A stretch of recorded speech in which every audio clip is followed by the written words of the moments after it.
जय भोले की हर हर महादेव बम बम भोले। आज मैं श्री शिव महापुराण रुद्र संहिता कुमारखंड का 9वां अध्याय पढ़ रही हूँ। तारकासुर की वीरता सुनिए। ब्रह्मा जी बोले, नारद जी, जब मैंने इस प्रकार तारक से युद्ध करते देखा तो कुमार जी के पास जाकर बोला कि हे देव, मैंने तारक को वर दिया है जिससे यह विष्णु आदि किसी के मारने से नहीं मरेगा और आप ऐसे युद्ध कीजिए। पार्वती सूत, यह आपके सिवा और किसी के मारे नहीं मर सकता।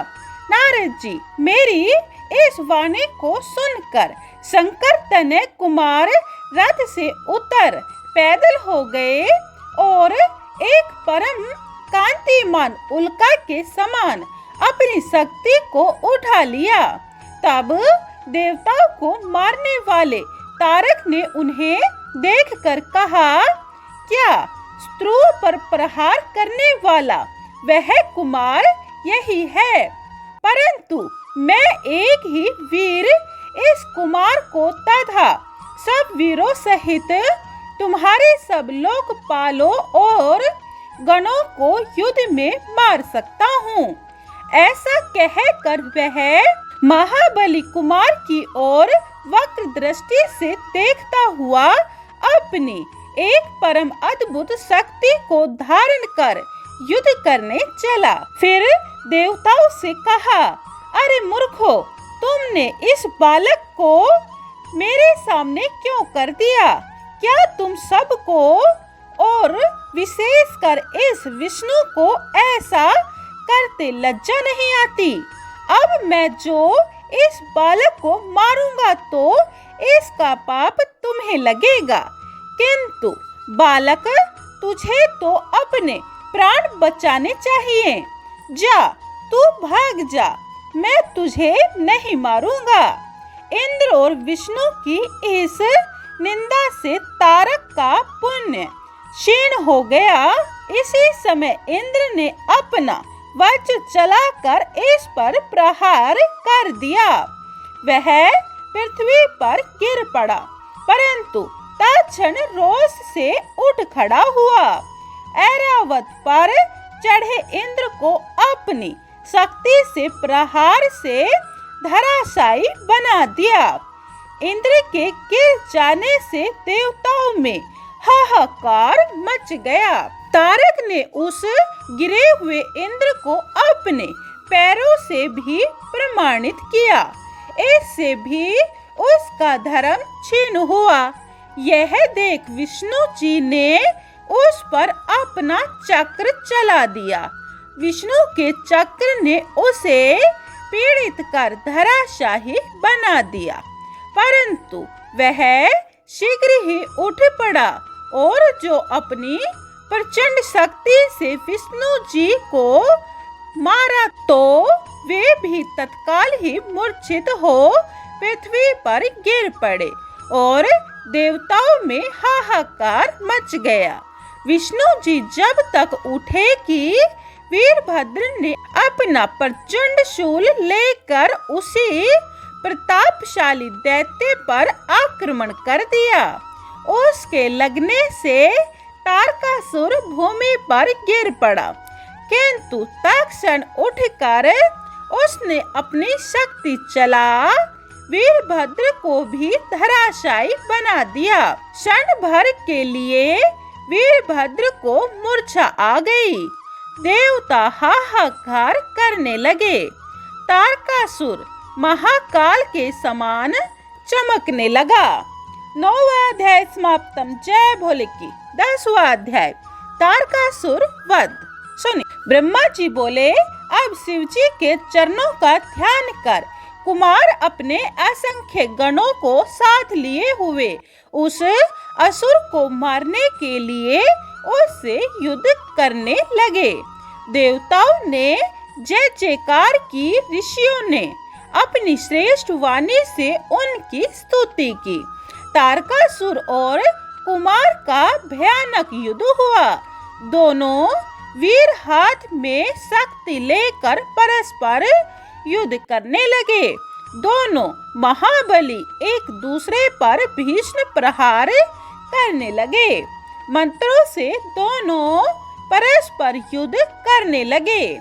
एक दूसरे के साधक हुए। एक ने दूसरे के वध की इच्छा से युद्ध किया। दोनों अंग प्रत्यंग से घायल हुए। सब देवता और गंधर्व बैठकर संग्राम देखने और यह कहने लगे कि देखें किसकी विजय होती है। कार्तिकेय ने शीघ्र ही तारक की छाती पर अपनी शक्ति चला दी। इसके उत्तर में तारक ने भी कुमार पर अपनी शक्ति छोड़ी। उसके आघात से शंकर पुत्र मूर्छित हो गए, परंतु महर्षियों से प्रार्थी होते ही क्षण मात्र में ही उठ बैठे। सिंह के समान गर्जन कर फिर उस पर अपनी शक्ति छोड़ी। दोनों ने शक्ति से एक दूसरे को आघात पहुंचाया।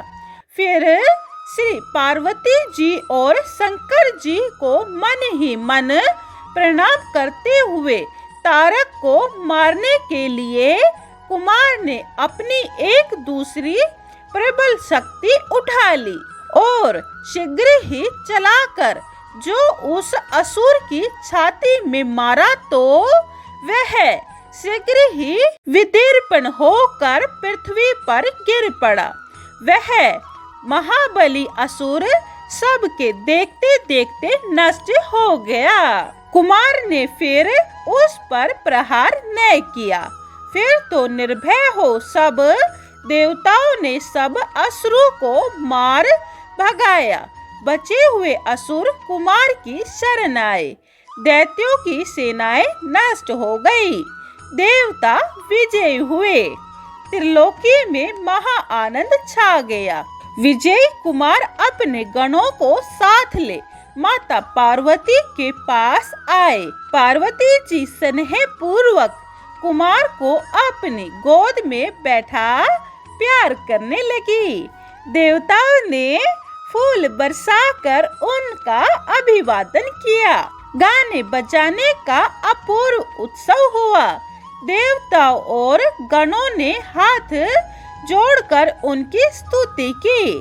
शंकर जी प्रसन्न हो जगदम्बा पार्वती जी को साथ ले अपने गणों सहित कैलाश पर चल दिए।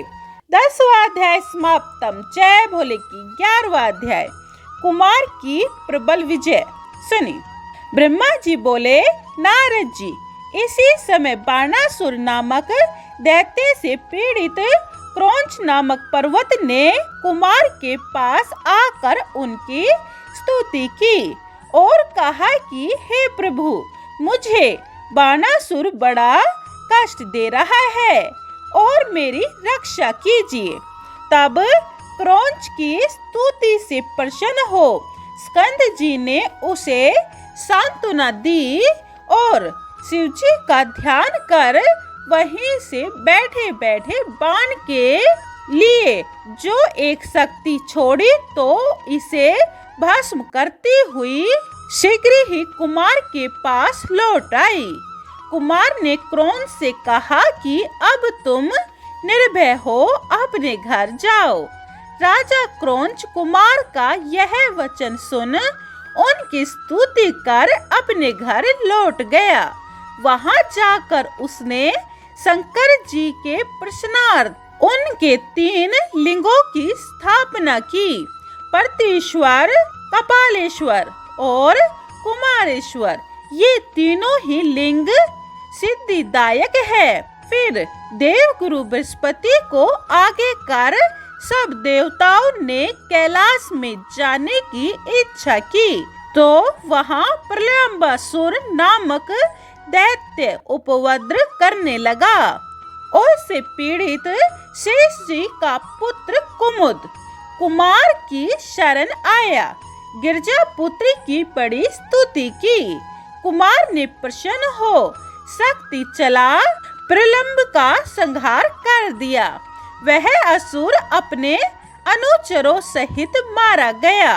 शेष पुत्र कुमुद शिव पुत्र कुमार की स्तुति कर अपने घर पाताल आया। 11वां अध्याय समाप्त। 12वां अध्याय स्वामी कार्तिकेय चरित्र सुनिए। ब्रह्मा जी कहते हैं, अब विष्णु आदि सब देवता परमोत्सव कर कुमार को कैलाश चलने की प्रेरणा देने लगे। कुमार एक परम दिव्य विमान पर बैठे अपने साथ देवताओं को बैठा शिवजी की जय बोलते हुए उनके पास आए। आनंदित ध्वनि करते हुए सब शिवजी के पर्वत पर पहुँचे। विष्णु आदि ने शिवजी को प्रणाम कर उनकी बड़ी स्तुति की। कुमार ने भी बड़ी नम्रता से विमान से उतर शिव पार्वती को प्रणाम किया। शिवजी ने आनंद में आकर पुत्र का मुख चुंबन किया। तारकस्त्रु महाप्रभु कुमार पर बड़ा स्नेह किया। पार्वती ने भी कुमार उठाकर गोद में बैठा लिया और सिर पर हाथ रखकर चुम्बन किया। शिव पार्वती का उन पर बड़ा प्रेम हुआ। शिव मंदिर में बड़ा उत्सव मनाया। विष्णु आदि देवताओं ने शिवजी की बड़ी स्तुति की। 12वां अध्याय समाप्त। 13वां अध्याय अगली वीडियो में सुने। जय भोले की हर हर महादेव, बम बम भोले। अगर आपको हमारी वीडियो पसंद आई हो तो लाइक, शेयर और सब्सक्राइब जरूर करें।